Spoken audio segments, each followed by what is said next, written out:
Il est 8h23 et à 8h23, l'opinion, c'est celle d'Hervé Gattegno. Bonjour Hervé. Bonjour. Votre parti pris, les guignols, Vincent Bolloré veut les supprimer. Votre parti pris, le meilleur gag des guignols, c'est que les politiques les soutiennent. Ce que vous voulez dire qu'ils ne sont pas sincères? Mais il y a quelque chose de formidablement hypocrite et pour tout dire d'assez cocasse dans ce concert de protestation en forme d'union nationale. C'est tout juste si on dit pas je suis guignol comme je suis Charlie. Oui. Bon, en réalité, les politiques détestent les guignols. La plupart d'entre eux ne les regardent jamais. Je n'en connais pas un seul qui aime cette émission. Au mieux, ils rient de la marionnette des autres. Au pire, ils accusent les guignols d'alimenter le poujadisme et l'antiparlementarisme. Alors si ce sentent tous obligés de défendre les guignols aujourd'hui, c'est qu'ils savent que c'est bon pour leur image parce que cette émission est devenue une institution et un bon démocrate défend les institutions. Donc ces hommages, au fond, ils sont aussi vrais que les marionnettes à qui ils s'adressent, c'est-à-dire que ce n'est pas de la langue de bois mais c'est de la langue de caoutchouc. Vous pensez donc que l'actionnaire, le propriétaire, l'actionnaire principal de Canal+, veut s'en prendre aux guignols pour des raisons politiques? Mais si on entend par là répondre à des injonctions d'hommes politiques, je n'y crois pas. Et d'ailleurs, je suis pas sûr que Vincent Bolloré obéirait à des demandes de ce genre. Le plus plausible, c'est presque pire, c'est la toute-puissance d'un industriel qui a des médias, une conception purement utilitariste. Vincent Bolloré est ami avec Sarkozy, il est lié à la droite chiracienne, il a plus ou moins soutenu Anne Hidalgo à Paris, il a surtout le sens de ses intérêts.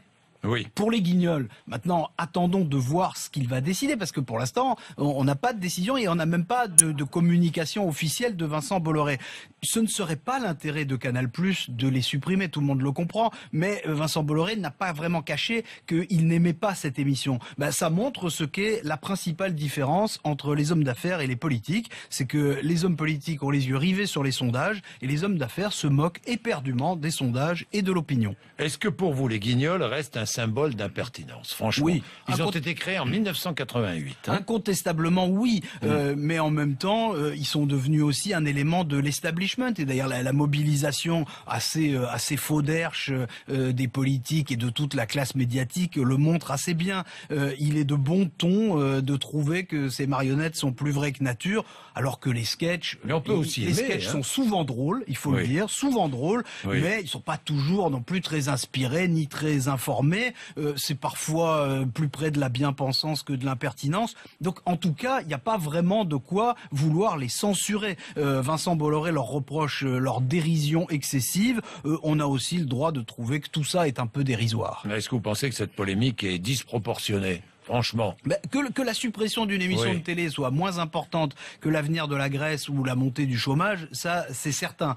Pour autant, on a le droit d'être choqué par l'idée qu'on supprime cette émission. Une émission, elle appartient d'abord à ceux qui la regardent.